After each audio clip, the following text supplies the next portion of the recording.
ଆଜିର ରାଶିଫଳ ଫେବୃଆରୀ ମାସ 3 ତାରିଖ 2026 ମସିହା ମଙ୍ଗଳବାର। ଫାଲ୍ଗୁନ ମାସ କୃଷ୍ଣପକ୍ଷ। ଆଜିର ତିଥି ଦ୍ୱିତୀୟା ରାତ୍ରି 12ଟା 42 ଗତେ, ତୃତୀୟା ନକ୍ଷତ୍ର ମଘା ରାତ୍ରି 10ଟା 48 ଗତେ, ପୂର୍ବ ଫାଲ୍ଗୁନ ଚନ୍ଦ୍ର ସିଂହ, ଯୋଗ ଶୁଭନ। ଆଜିର ସୂର୍ଯ୍ୟୋଦୟ ସମୟ 6ଟା 25, ସୂର୍ଯ୍ୟାସ୍ତ ସମୟ 5ଟା 36। କର୍କଟ ଓ ମକର ରାଶିର ଘାତ ଚନ୍ଦ୍ର, ମକର ରାଶିର ଘାତ ବାର। ଆଜିର କାଳ ବେଳା ଦିବା 1:27 ଗତେ 2ଟା 50 ମଧ୍ୟରେ, ବାର ବେଳା ଦିବା 7ଟା 45 ଗତେ 9ଟା 10 ମଧ୍ୟରେ, ବିଶୁଦ୍ଧ ବା ଅମୃତ ବେଳା ଦିବା 9ଟା 11 ଗତେ 11ଟା 13 ମଧ୍ୟରେ, 2ଟା 51 ଗତେ 3ଟା 15 ମଧ୍ୟରେ, 4ଟା 1 ଗତେ 5ଟା 35 ମଧ୍ୟରେ, ବିଶୁଦ୍ଧ ବା ମହିନ୍ଦ ବେଳା ନାସ୍ତି। ଆଜି ବୁଇତ କାକର ଭକ୍ଷଣ ନିଷେଧ। ଚାଲନ୍ତୁ 12ଗୋଟି ରାଶିର ନାମ ଜାଣିବା ଏବଂ କେମିତି ରହିଛି ଆପଣଙ୍କ ଦିନ ସେ ବିଷୟ ଜାଣିବା ପୂର୍ବରୁ ଭିଡ଼ିଓଟି ଭଲ ଲାଗିଲେ ଲାଇକ୍ ସେୟାର ସବସ୍କ୍ରାଇବ୍ କରି ପାଖରେ ଥିବା bell icon all notification on କରି ଯାହାଫଳରେ ନୂଆ ନୂଆ ଭିଡ଼ିଓ ପାଇପାରିବେ। ପ୍ରଥମେ ଦେଖିବା ମେଷ ରାଶି ବ୍ୟକ୍ତିମାନଙ୍କ ପାଇଁ। ଆଜି ପରିବହନ ତଥା ବାଣିଜ୍ୟ ବ୍ୟବସାୟରୁ ସନ୍ତୋଷଜନକ ସୁଫଳ ପାଇବେ। କଳା ସାହିତ୍ୟ, କ୍ରୀଡ଼ା ତଥା ଚଳଚ୍ଚିତ୍ର ପ୍ରଭୃତି କ୍ଷେତ୍ରରେ ଉନ୍ନତି ହେବ। ପୁରାତନ ସମସ୍ୟାର ଅନ୍ତ ଘଟିବ। ନିଜ ଋଣ ପରିଶୋଧ କରି ଆମତୃପ୍ତି ଲାଭ କରିପାରନ୍ତି। ସେହିଭଳି ବୃଷ ରାଶି ବ୍ୟକ୍ତିମାନଙ୍କ ପାଇଁ ଆଜି କର୍ମକ୍ଷେତ୍ରରେ ସହକର୍ମୀମାନଙ୍କୁ ସାହାଯ୍ୟ କରି ଆତ୍ମସନ୍ତୋଷ ଲାଭ କରିବେ। ସମ୍ପତ୍ତିକୁ କେନ୍ଦ୍ର କରି ବିବାଦ ଦେଖା ଦେଇପାରେ। ପ୍ରତିଯୋଗିତାରେ ସଫଳତା ପାଇବେ। କୌଣସି ଜିନିଷ କିମ୍ବା ଜମି ଜମା କିଣିବା ସକାଶେ ଖର୍ଚ୍ଚାନ୍ତ ହେବାକୁ ପଡ଼ିପାରେ।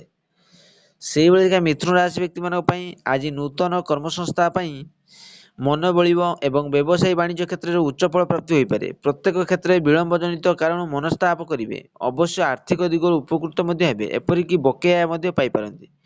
ସେହିଭଳି କର୍କଟ ରାଶି ବ୍ୟକ୍ତିମାନଙ୍କ ପାଇଁ ଆଜି ହଠାତ୍ କୌଣସି ଶୁଭ ଖବର ପାଇ ବିସ୍ମୟ ପ୍ରକାଶ କରିବେ। ବିଶେଷ ଭ୍ରମଣ ଯୋଗ କ୍ରାନ୍ତି ଅନୁଭବ କରିବେ। ବନ୍ଧୁମାନଙ୍କ ଆଦର କାର୍ଯ୍ୟରେ ସଫଳତା ପୃଷ୍ଠଭୂମି ହୋଇପାରେ। ସ୍ୱାସ୍ଥ୍ୟ ପ୍ରାୟତଃ ଭଲ ରହିବ। ସାଙ୍ଗକୁ କଳ୍ପନା ଓ ବିଳାସୀ ହୋଇପାରନ୍ତି। ସେହିଭଳି ସିଂହ ରାଶି ବ୍ୟକ୍ତିମାନଙ୍କ ପାଇଁ ଆଜି ଆପଣ କର୍ମକ୍ଷେତ୍ରରେ ଧୀର ପାଣି ପଥର କାଟେ ନୀତିର କାମ କରି ଅଭିଳାଷୀ ଜିନିଷ ହାସଲ କରିବେ। ସାମାଜିକ ସ୍ତରରେ ମଧ୍ୟ ସମ୍ମାନ ଲାଭ ହେବ। ମନ ଭୁଲାଣିଆ ପଦେ ମଧୁର କଥା ବିମୋହିତ ହୋଇପାରେ। ଅନ୍ୟମାନଙ୍କ ଦ୍ୱାରା ସହଜରେ ପ୍ରଭାବିତ ହୋଇପାରନ୍ତି। ସେହିଭଳି କନ୍ୟା ରାଶି ବ୍ୟକ୍ତିମାନଙ୍କ ପାଇଁ ଆଜି ପ୍ରତ୍ୟେକ କ୍ଷେତ୍ରରେ ଅନ୍ୟମାନଙ୍କ ମତକୁ ଅଗ୍ରାଧିକାର ଦେଇ କାମ କଲେ ଅପେକ୍ଷାକୃତ ସଫଳତା ପାଇବେ। ଆର୍ଥିକ ସମସ୍ୟା ଯୋଗୁଁ ବ୍ୟସ୍ତ ରହିବାକୁ ପଡ଼ିପାରେ।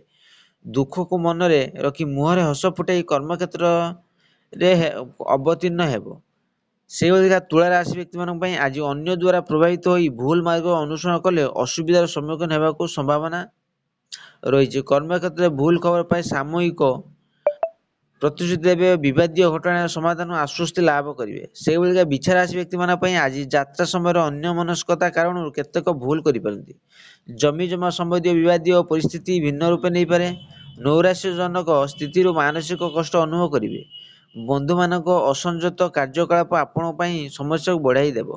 ସେହିଭଳି ଧନୁରାଶି ବ୍ୟକ୍ତିମାନଙ୍କ ପାଇଁ ଆଜି ଅତୀତ ସ୍ମୃତି ଓ ରୁମନ୍ଥନ କରି ମାନସିକ ଅବସାଦ ବୃଦ୍ଧି ପାଇବ। ଯୋଗୁଁ କୌଣସି କାମ ଉତ୍ସାହପ୍ରଦ ହେବ ନାହିଁ। ସ୍ୱାସ୍ଥ୍ୟ ଓ ସମସ୍ୟା ମଧ୍ୟ ମାନସିକ ଅସୁସ୍ଥତାର ଅନ୍ୟ ଏକ କାରଣ ହୋଇପାରେ। ଆପଣଙ୍କ କାର୍ଯ୍ୟ ଚିନ୍ତାଧାରା ନିଜ ଓ ଲୋକମାନଙ୍କ ମନରେ ଭିନ୍ନ ଭାବ ପୋଷଣ କରିପାରନ୍ତି।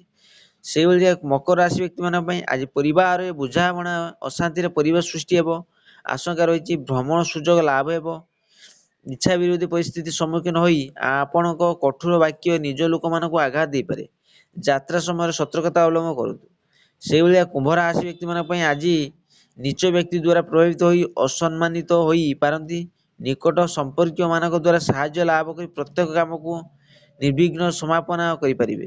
ପରିବାରର ଆବଶ୍ୟକତା ପୂରଣ କରିବା ସକାଶେ ଧାର ଉଧାର କରିବାକୁ ପଡ଼ିପାରେ। ସେହିଭଳି ଶେଷରେ ମୀନ ରାଶି ବ୍ୟକ୍ତିମାନଙ୍କ ପାଇଁ ଆଜି ଭଲ ସମ୍ପର୍କ ନଥିବା ସମ୍ପର୍କୀୟମାନେ ଈର୍ଷାପରାୟଣ ହୋଇ ପ୍ରତିକୂଳ ମନ୍ତବ୍ୟ ପ୍ରଦାନ କରିବେ। ସ୍ୱାସ୍ଥ୍ୟ ଓ କ୍ରମୋନ୍ନତି ସାଙ୍ଗକୁ ଇଚ୍ଛା ମୁତାବକ ମୂଲ୍ୟବାନ ଜିନିଷ ପ୍ରାପ୍ତ ହୋଇ ସାମୂହିକ ଆନନ୍ଦ ଅନୁଭବ କରିପାରନ୍ତି। ଆପଣ ଭୋଗ ବିଳାସ ପ୍ରତି ଆକୃଷ୍ଟ ହେବେ। ଆଶା କରି ଭିଡ଼ିଓଟି ଭଲ ଲାଗିଲେ ଲାଇକ୍ ସେୟାର ସବସ୍କ୍ରାଇବ୍ କରିବେ, ବେଲ୍ ଆଇକନ୍ ଦେବେ।